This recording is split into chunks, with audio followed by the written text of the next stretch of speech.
The list of objections to the way our basic education system is constructed is lengthy, and one can debate what should be changed first.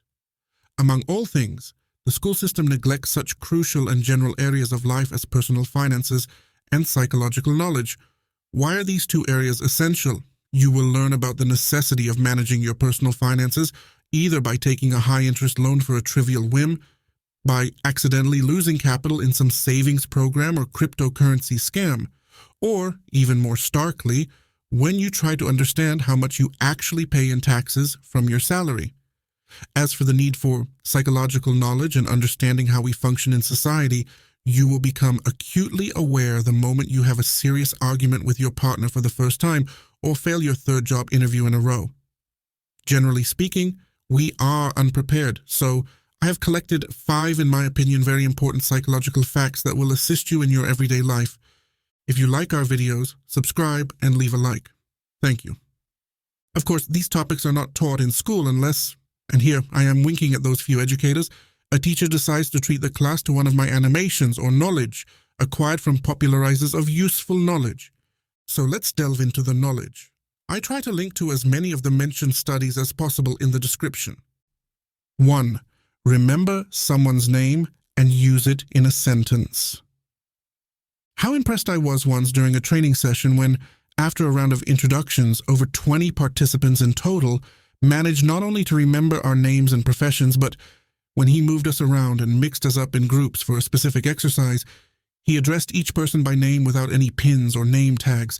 Wow, I was impressed, but I was also subconsciously flattered by the closeness that was created by calling me by my name. I had unknowingly fallen for a very important psychological principle intuitively described in Dale Carnegie's bestseller, How to Win Friends and Influence People, that people like to hear their name in a sentence, and will, therefore, be more likely to like the person saying it. From research conducted in 1985 and 1995, in addition to the general confirmation of the thesis that using someone's name will make that person more willing to comply with our request and treat your relationship more personally, something emerged that psychologists call the name-letter effect. Dale Carnegie claimed that you need to repeat the name of your interlocutor many times, but research has shown that it is enough to use it at least once to achieve the effect of sympathy, closeness, and taking the request or what we are talking about more seriously. However, this second letter from the name effect means that, for some reason, we like the letters in the alphabet that are originally in our name more, and further research has shown that this also applies to specific numbers and numbers related to our date of birth and city of origin. So, following the general advice, remember your interlocutor's name and use it in a sentence, without exaggeration, of course, but use it. Thanks to this, you will be treated more seriously by them, and your relationship will move to a higher level faster. As additional knowledge from this research, remember that people are more attached to letters and numbers related to their name and date of birth, which consequently makes them, for example, more willing to choose a brand with the same initials as their name and surname. This is a strongly subconscious effect. 2. The Baader-Meinhof effect or frequency illusion. Pardon. It may seem that the name of this effect comes from the names of two researchers, but disappointingly, Baader-Meinhof is an alternative name for the RAF terrorist organization that operated from the 1970s to the mid-1990s in Germany. It is no accident that I will mention the history of the creation of this name, because awareness of this effect will help you better filter information in your everyday life, but also certain media fads and ideological hysteria, leading to extremely troublesome progressive social polarization. In 1994, this term was coined when an article appeared in a small newspaper in Minnesota, USA, describing how after learning this unusual name, the author of the text suddenly began to encounter these two words everywhere. What's better, after the publication of this text, hundreds of readers sent letters to the magazine's editorial office that they began to notice this unusual name, Baader-Meinhof, everywhere. In psychology, we are talking about a mixture of several effects, from the availability heuristic described by the excellent Daniel Kahneman and Amos Tversky, i.e., our tendency to assign a greater probability of occurrence to events that are easier to recall, and such an unusual combination as Baader-Meinhof is certainly memorable. We also have a classic cognitive bias, i.e., confirmation bias, the tendency to prefer information that confirms previous expectations, regardless of whether this information is true.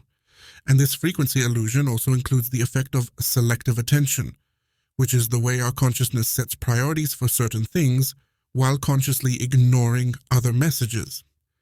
This mixture resulted in the newspaper's readers significantly overestimating the number of Baader-Meinhof conglomerates they noticed at that time, their attention focused on it, ignoring the entire surroundings. How does this relate to our everyday life? We live in information bubbles that are prone to overestimating certain views of reality, just as readers of this Minnesota newspaper have begun to see the influence of some tiny terrorist organization from Germany everywhere and overestimate its presence in their lives, just as we tend to see bad things everywhere, over and over again. High taxes, constant racism, discrimination, galloping fascism, wars, theft, evil because evil sells better in the media, but also propaganda that everything is good, that we need to mobilize. They can be replaced for a very long time. I'm not saying here that being aware of this effect, all opinions we hold should be immediately rejected, but I encourage some caution to consciously sort certain opinions, especially those on very radical topics. Very often our opinion and the feeling that something is true are reinforced not by what is actually happening, but by the stupid fact of surrounding ourselves with the same messages over and over, ultimately distorting our view of the surrounding world. Let's be aware that we live in bubbles, and let's always try to look beyond these bubbles. 3. Anchoring effect.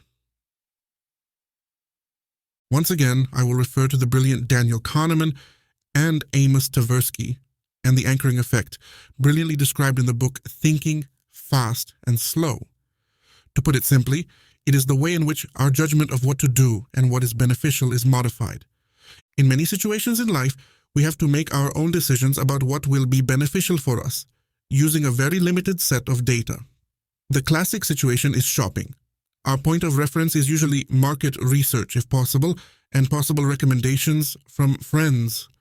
However, it turns out that we subconsciously and irrationally modify our expectations and assessments of what it means to be too expensive or cheap if we precede a specific amount with completely random numbers. For example, if I tell you that my rate for an hour of consulting costs $2.99, but for a short time you can get 50% off to $149, we made a simple anchoring on the first larger number so that the final amount didn't seem that big.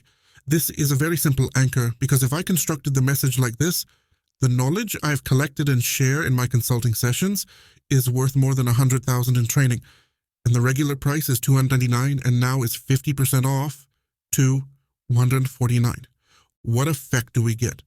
I anchored you on an arbitrary amount of $100,000 and then gave you something ridiculously cheap in relation to this price. And although this is a classic marketing trick, it simply works. I gave the simplest example of anchoring and how we adjust our assessment of a specific market situation in this case. But we can also anchor ourselves to a specific assessment, e.g., by raising specific expectations towards a film or a relationship and then referring to these expectations when making an assessment. We will always be positively surprised if the expectations were low or disappointed if the expectations were high. The problem is that anchoring to specific numbers or opinions distorts our assessment of the situation because we judge so cheap or so disappointing instead of asking, can I offer this course? Do I need such knowledge and is it of such value to me?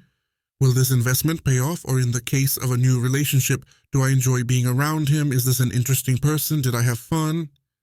Personally, I like to positively surprise myself. And I give a chance to new relationships and new experiences, trying to hide my basic assumptions as much as possible and not anchor myself too strongly on them. I recommend it to you too. It's very healthy to meet people and not know everything about them before they even speak. 4. Mirror effect. If you deal with customer service and you often have difficult encounters with complaints and arguments with difficult customers, make sure that there is a mirror behind you in which the customer can see himself out of the corner of his eye at any time during the discussion. There's a good chance the client will tone it down, but with a few important assumptions. The general idea is based on the assumption that very often our current behavior does not correspond to the values we profess or aspire to. So if we assume that most people want to be liked and perceived as competent and subdued, then being frustrated and a bad moneymaker does not correspond to this image at all. However, looking in the mirror almost immediately increases our sense of self-awareness, how we look and how we behave. It is very natural that we immediately start to show our better side in front of the mirror, and a study from 1972 showed a very strong effect that mirrors increase our self-awareness. Research from 1974 showed that the presence of a mirror significantly reduced men's aggression towards women, and interestingly, the mere presence of observers did not have the same anger-relieving effect as a mirror. However, it is not that easy in psychology. It cannot be said that a mirror will definitely help you, because research also from 1974 showed that in a situation of high self-awareness, resulting from the presence of a mirror, the subjects were inclined to inflict greater pain on other members of the experiment. Although in this last experiment we did not deal with direct verbal violence, but with electric current, we can draw the following conclusions. The presence of a mirror in the customer service department will significantly increase the self-awareness of a belligerent customer and give a great chance to tone down his behavior. An additional condition is that the client must have a somewhat decent moral and ethical compass, i.e., aspire to the image of a cultured and well-mannered person. Otherwise, the mirror may not work. 5. Dunning-Kruger effect. Intelligent people who are actually specialists in their fields rarely say that they are intelligent, that they know a lot, that they are smart. They avoid such assessments, or are very careful when it comes to assessing their own knowledge. On the other hand, there are people with no knowledge in a given field, or with superficial knowledge, who are confident as hell.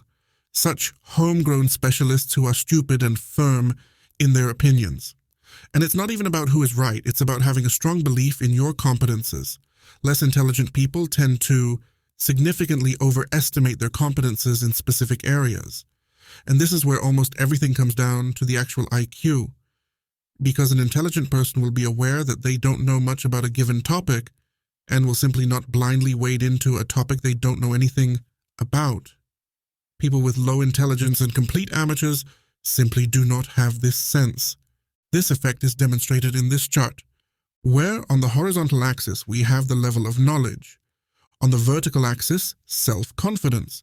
An amateur, a person who acts stupidly without knowledge of the subject, will be at the so-called peak of stupidity.